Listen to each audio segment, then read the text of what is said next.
Bienvenidos. Estamos en este momento iniciando el primer capítulo de lo que va a ser la historia de los derechos humanos.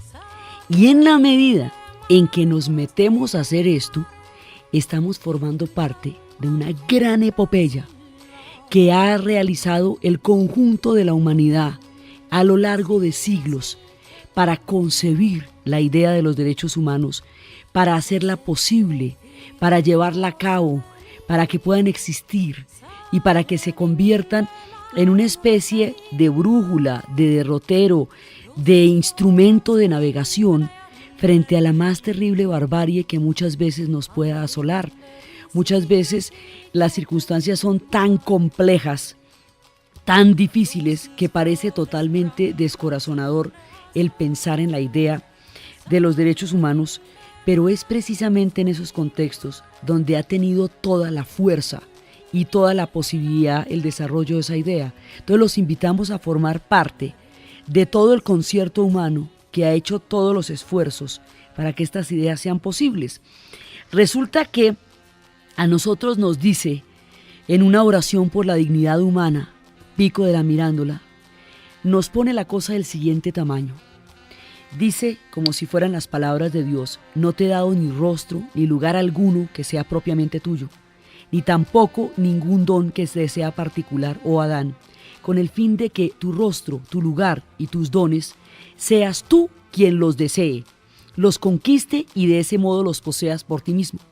La naturaleza encierra a otras especies dentro de unas leyes por mí establecidas, pero tú, a quien nada limita, por tu propio arbitrio, entre otras cosas, yo te he entregado por mis propias manos, tú te defines a ti mismo.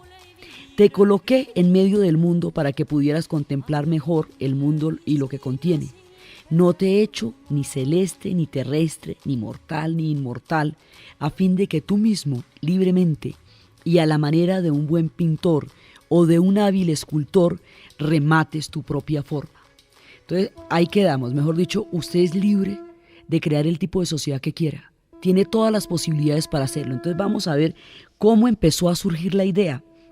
La idea empieza a surgir de un concepto de universalidad. Y ese concepto de universalidad es el que empiezan a dar los estoicos, que es una doctrina de los tiempos romanos, de los tiempos griegos y los tiempos romanos. Entonces, ellos empezaron a plantear que el ser humano es universal, porque hay dos tendencias en la humanidad. Una es quienes creen que ellos son los mejores, que son superiores y que todos aquellos que no forman parte de esa sociedad son bárbaros. El concepto de bárbaros ha ido cambiando a lo largo de la historia y cada sociedad le dice bárbaro a un grupo social distinto. Entonces, por ejemplo, los griegos le decían bárbaros a quienes no hablaban griego. Los romanos consideraban a los bárbaros eran los germanos. En el mundo de los romanos, los arios rubios de ojos azules eran los bárbaros, los pueblos más salvajes y primitivos, que eso les parecía impensable que anduvieran por Roma, porque eran considerados los bárbaros. Cada sociedad, los turcos consideraban a los mongoles bárbaros, los austriacos consideraban a los turcos bárbaros, todo el mundo considera bárbaros a los de al lado, y por eso se han creado una cantidad de murallas para separar a los que se consideran bárbaros de los que se consideran civilizados en cada periodo de la historia. Entonces crearon con esta idea la muralla de Adriano, que separaba el mundo romano del mundo celta en las épocas del imperio en los confines de Inglaterra. Crearon el muro de Berlín, crearon el muro que separa a los mexicanos de los norteamericanos en las fronteras.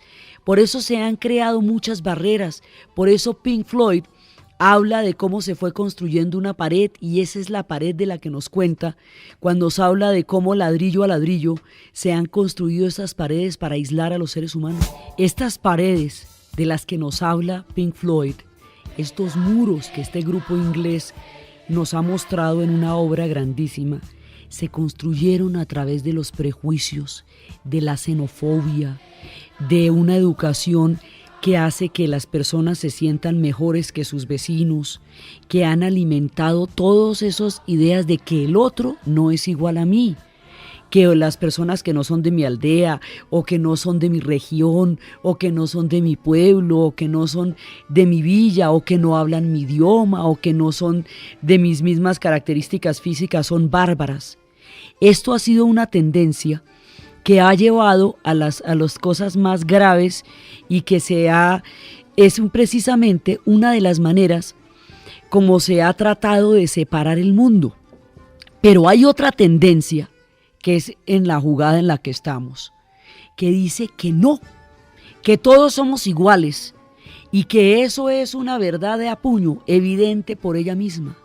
La idea de universalidad, de que todos somos ciudadanos del mundo, que todos somos parte de un todo universal. Esa idea también es de los estoicos y esa idea también es de los romanos, y esa idea nos habla de lo que se llama el cosmopolitismo. Es decir, cosmopolita significa ciudadano del mundo. El mundo es el cosmos y politas es ciudadano. Entonces, la idea de que somos ciudadanos del mundo es la base fundamental para echar el cuento de los derechos humanos. Porque si no creemos en la universalidad, no podemos desarrollar la idea de la igualdad. Entonces, todos somos parte de un todo universal. Todos somos ciudadanos del mundo y esta idea la recogen un montón de culturas, está escrita en todas partes, en todos los pueblos. Hay quienes dicen de una u otra manera la misma cosa, la idea de universalidad, que es el fundamento. Entonces lo dicen los chinos, todos lo dicen, por ejemplo en el Talmud, que es el libro sagrado de los judíos, el rabino Meir dijo: el polvo del que fue hecho el primer hombre se recogió de todos los rincones de la tierra. Y todos los hombres son uno en Cristo, dicen los cristianos, y todos los seres humanos forman en cuerpo y alma una comunidad. Y los árabes también dicen que todos somos uno solo, que si Dios hubiera enfrentado a un hombre contra otro, se hubiesen destruido las ermitas, las sinagogas, los oratorios y las mezquitas en las que se evoca tan a menudo el nombre de Dios, dice el Corán. Dice los hindúes: hay una sola casta, la humanidad. Todo es mío y todos los hombres son mis hermanos, dice la tradición de los tamil. Todos los pueblos han retratado esto, dicen en sánscrito original, dice: este es nuestro o de los nuestros, es de los suyos. Así hablan los de mente estrecha. Para el magnánimo, en cambio, toda la tierra en verdad es su familia. Y así uno lo va viendo como cada uno de los pueblos, todos los hombres están cocidos de la misma pasta. Es un proverbio rumano. Ben Ahasi dijo: no desprecies a nadie ni dejes nada de lado, pues no hay un hombre en el mundo a quien no le suene la hora, y no hay ninguna cosa en el mundo para la cual no haya lugar. Esto lo dice el Talmud, el libro sagrado de los judíos. Y también lo cantan. Sting, un cantante inglés que formó parte durante mucho tiempo del grupo Police, nos dice en una canción, precisamente en las épocas más malucas de la Guerra Fría, cuando la gente estaba más metida en el pánico del otro, nos dice: nosotros compartimos la misma biología, independientemente de cualquier ideología. Desde ese punto de vista espero que los rusos amen a sus niños también. La canción se llama Rusos, Russians, y habla de cómo al otro lado de los muros y al otro lado de las histerias, los otros también son seres humanos igualitos que nosotros. Y lo más fantástico de la idea de esta canción es que en el momento en que hemos logrado descifrar el mapa de la clave genética, ahora, en estos tiempos, hemos descubierto que todos los seres humanos somos exactamente iguales y que científica y genéticamente no hay ninguna diferencia en ningún ser humano, en ninguna parte de la Tierra, en toda su estructura, tanto cósmica como genética. Por eso Sting nos dice alrededor de los rusos que espera que los rusos quieran a sus niños también. Navajita Plateada, que es un grupo gitano que tiene todo su sabor y que tiene todo su saber, nos lo dice también, nos lo dicen en todos los idiomas, en todas las culturas, en todos los ritmos, en todos los rincones de la tierra, la idea de universalidad. Esa es la base para que podamos hablar de los derechos humanos.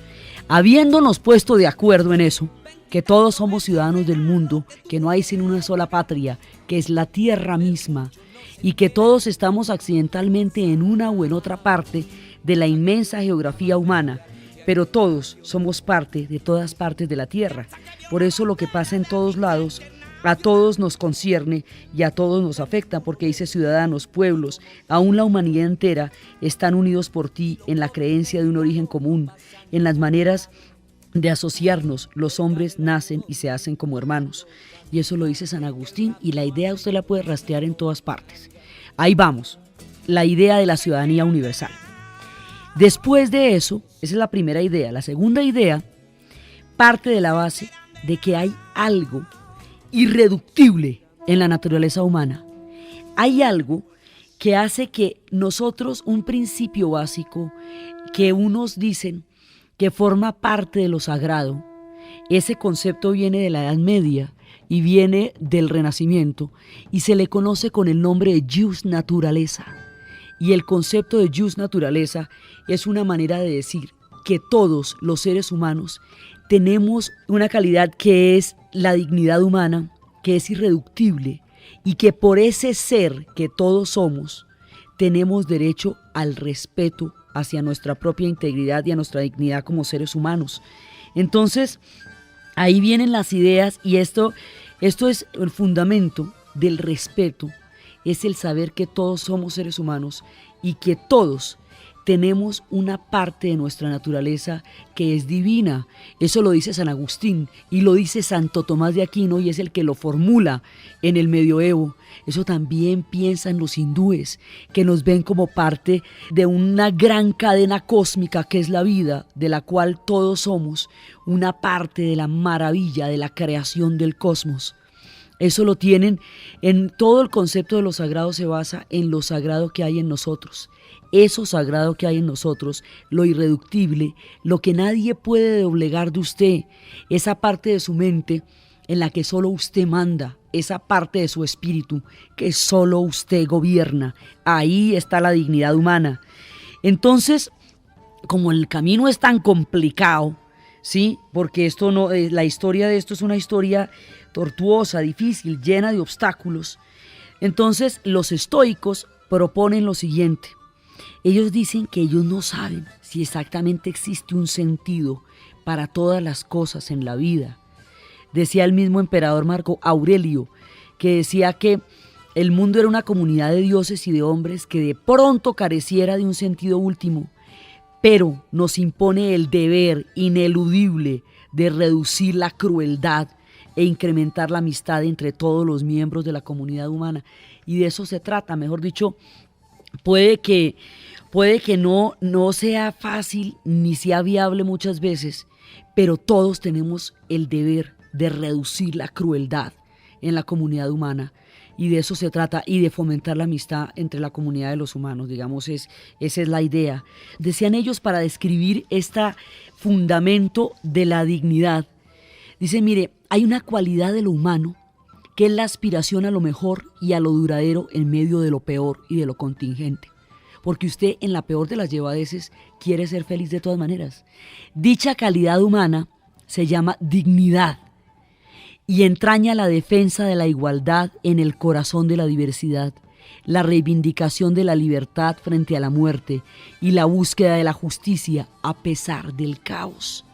Entonces la idea es que a pesar de que las cosas en un momento dado se presenten francamente pesimistas, el deber de buscar lo mejor, de tratar de buscar la justicia en medio del caos, de tratar de buscar la felicidad en medio de lo adverso, es lo que nos mantiene adelante y lo que nos hace seguir.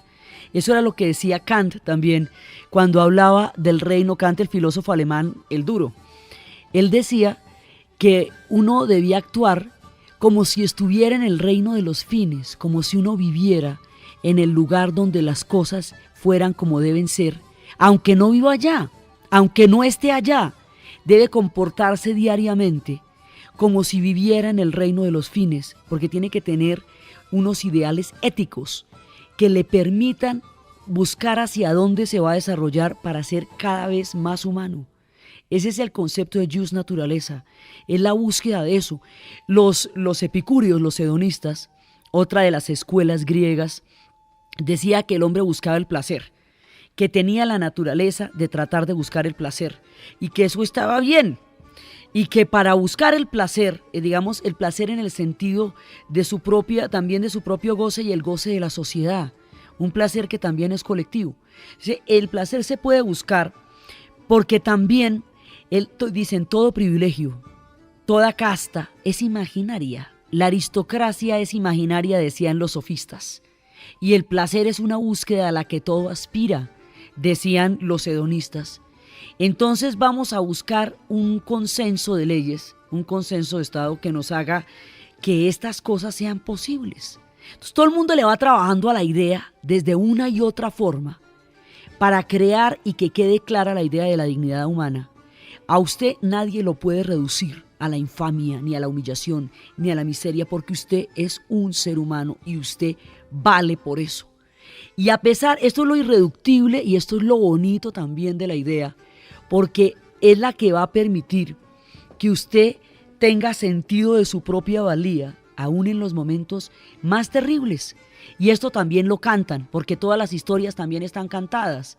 Entonces hay un personaje del Brasil que se llama Chico Buarque de Holanda, que cuenta en la época de la dictadura. Brasil tuvo una dictadura terrible en 1964, una de las dictaduras más oprobiosas del continente, y los dictadores quisieron suprimir la alegría, quisieron inventar la tristeza, quisieron reducir los espíritus de los brasileros, hágame el favor, del pueblo más alegre del planeta, y les quisieron quitar la alegría. Entonces ellos, eso no se puede hacer porque esa alegría, esa también es la fuerza del pueblo del Brasil y corresponde a la irreductibilidad del espíritu humano de ellos, y es la fuerza nuestra también, la alegría, el recurso, la pilera para vivir, eso es parte de la dignidad. Entonces, Chico Buarque le sacó una canción por la radio a la dictadura, que aparentemente era una canción de amor, pero que en realidad le estaba diciendo que ellos no podían reducir la dignidad humana de los brasileros.